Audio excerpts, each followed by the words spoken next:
राधिका और नवीन को आज तलाक के कागज़ मिल गए थे। दोनों साथ ही कोर्ट से बाहर निकले।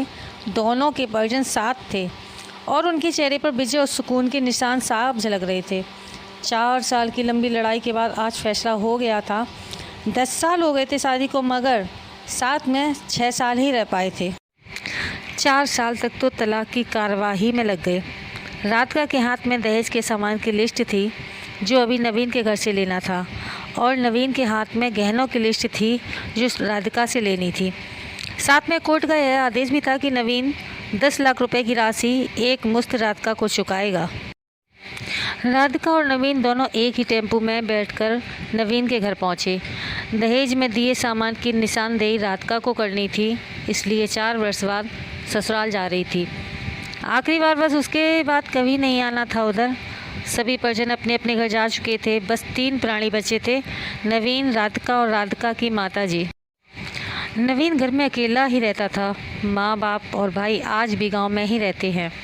राधिका और नवीन का इकलौता बेटा जो अभी 7 वर्ष का है, कोर्ट के फैसले के अनुसार बालिग होने तक वह राधिका के पास ही रहेगा। नवीन महीने में 1 बार उससे मिल सकता है। घर में प्रवेश करते ही पुरानी यादें ताज़ा हो गईं। कितनी मेहनत से सजाया था इसको राधिका ने। एक एक चीज़ में उसकी जान बसी थी। सब कुछ उसकी आंखों के सामने बना था। एक एक ईंट से धीरे धीरे बनते घरौंदे को पूरा होते देखा था उसने। सपनों का घर था उसका। कितनी शिद्दत से नवीन ने उसके सपने को पूरा किया था। नवीन थका हारा सा सोफे पर पसर गया।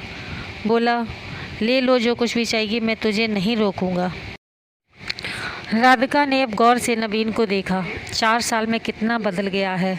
बालों में सफ़ेदी झांकने लगी थी। शरीर पहले से आधा रह गया था। 4 साल में चेहरे की रौनक गायब हो गई।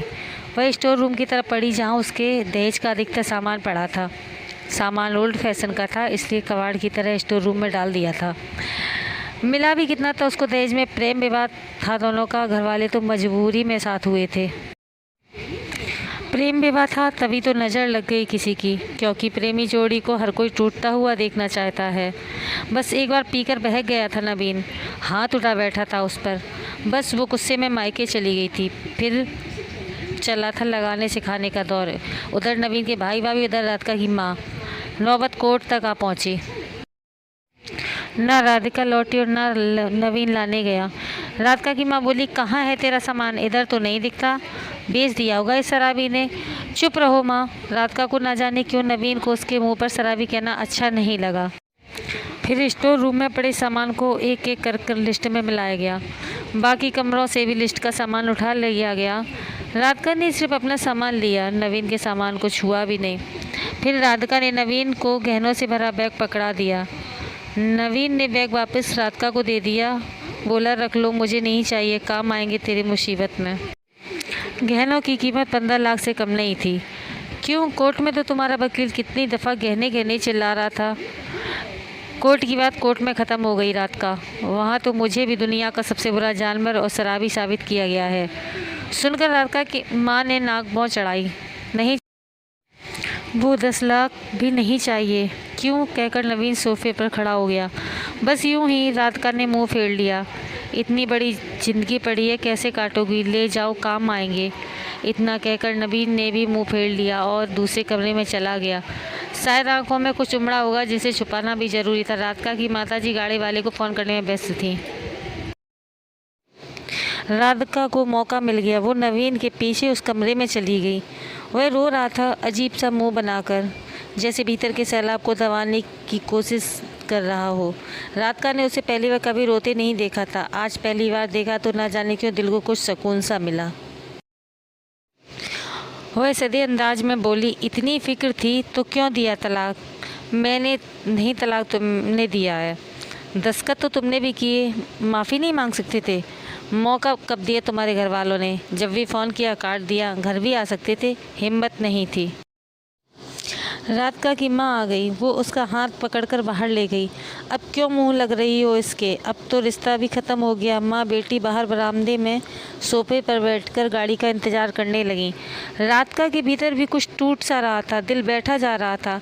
वो सुन्न सी पड़ती जा रही थी। जिस सोफे पर बैठी थी उसे गौर से देखने लगी। कैसे कैसे बचत करके उसने और नवीन ने वो सोफ़ा ख़रीदा था। पूरे शहर में घूमी तब यह पसंद आया था। फिर उसकी नज़र सामने तुलसी के सूखे पौधे पर गई। कितनी शिद्दत से देखभाल किया करती थी। उसके साथ तुलसी भी घर छोड़कर चली गई। घबराहट और बढ़ी तो वह फिर उठकर भीतर चली गई। माँ ने पीछे से पुकारा मगर उसने अनसुना कर दिया। नवीन बेड पर उल्टे मुँह पड़ा था। एक बार तो उसे दया आई उस पर, मगर वह जानती थी कि अब तो सब कुछ ख़त्म हो चुका है, इसलिए उसे भावुक नहीं होना है। उसने सरसरी नज़र से कमरे को देखा। अस्त व्यस्त हो गया है पूरा कमरा। कहीं कहीं तो मकड़ी के जाले झूल रहे हैं। कितनी नफरत थी उसे मकड़ी के जालों से। फिर उसकी नज़र चारों ओर लगी उन फोटो पर गई जिनमें वो नवीन से लिपट कर मुस्करा रही थी। कितने सुनहरे दिन थे वो। इतने माँ फिर आ गई, हाथ पकड़कर फिर उसे बाहर ले गई। बाहर गाड़ी आ गई थी। सामान गाड़ी में रख डाला जा रहा था। राधिका सुन्न सी बैठी थी। नवीन गाड़ी की आवाज़ सुनकर बाहर आ गया। अचानक नवीन कान पकड़कर घुटनों के बल बैठ गया। बोला, मत जाओ, माफ़ कर दो। शायद यही वो शब्द थे जिन्हें सुनने के लिए 4 साल से तड़प रही थी। सब्र के सारे बांध एक साथ टूट गए। राधिका ने कोर्ट के फैसले का कागज़ निकाला और फाड़ दिया, और माँ कुछ कहती उससे पहले ही लिपट गई नवीन से। साथ में दोनों बुरी तरह से रोते जा रहे थे। दूर खड़ी राधिका की माँ समझ गई कि कोर्ट का आदेश दिलों के सामने कुछ भी नहीं है, कागज़ से ज़्यादा कुछ भी नहीं है। काश उनको पहले मिलने दिया होता। अगर माफ़ी मांगने से ही रिश्ते टूटने से बच जाएं तो माफ़ी मांग लेनी चाहिए। तो कैसी लगी आपको हमारी स्टोरी? अगर अच्छी लगी हो तो लाइक सब्सक्राइब करना ना भूलें।